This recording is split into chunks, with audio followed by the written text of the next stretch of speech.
Have you ever wondered why some of Boston's streets feel so naturally winding, almost as if they grew organically rather than being planned? It is a characteristic that gives our city so much charm.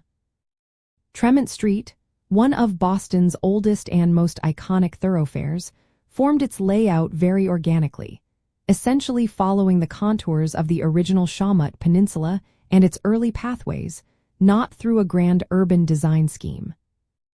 Boston began as a small colonial settlement on a hilly, uneven peninsula connected to the mainland by a narrow neck of land. Tremont Street was originally a simple path, often a cow path or an Indian trail, that hugged the western side of the three hills that once dominated the peninsula. These hills were Beacon Hill, Mount Vernon, and Pemberton Hill. As the settlement grew, this path became a more defined track, connecting different parts of the burgeoning town. The natural topography, including marshes, ponds, and hills, dictated where people could build and travel, shaping the street's meandering course. Its name even comes from Tri-Mountain, referencing these three original hills, though to have long since been leveled. This organic evolution contrasts sharply with the grid patterns seen in newer American cities. So, how did this process actually unfold over time? Initially, settlers would follow the most convenient routes between their homes, farms, and common lands. These informal paths would naturally avoid steep inclines, wetlands, and large boulders.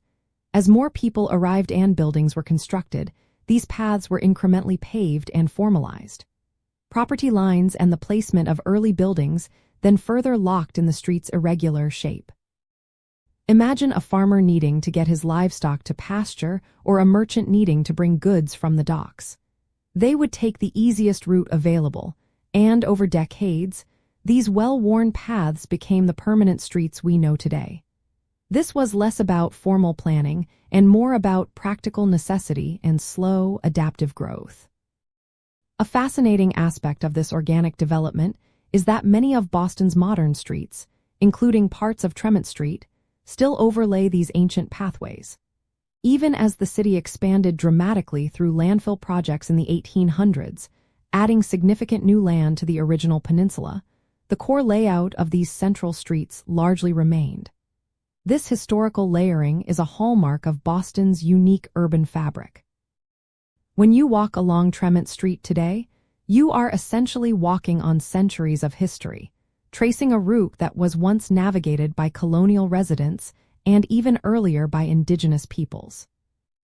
Understanding that Tremont Street's layout grew from pragmatic choices and the natural landscape helps us appreciate Boston's distinct character. It explains why some of our most historic streets are not straight and uniform, but instead offer delightful curves and unexpected views. This organic evolution is a living testament to the city's deep history and its continuous adaptation, making every stroll a journey through time and a connection to its colonial roots.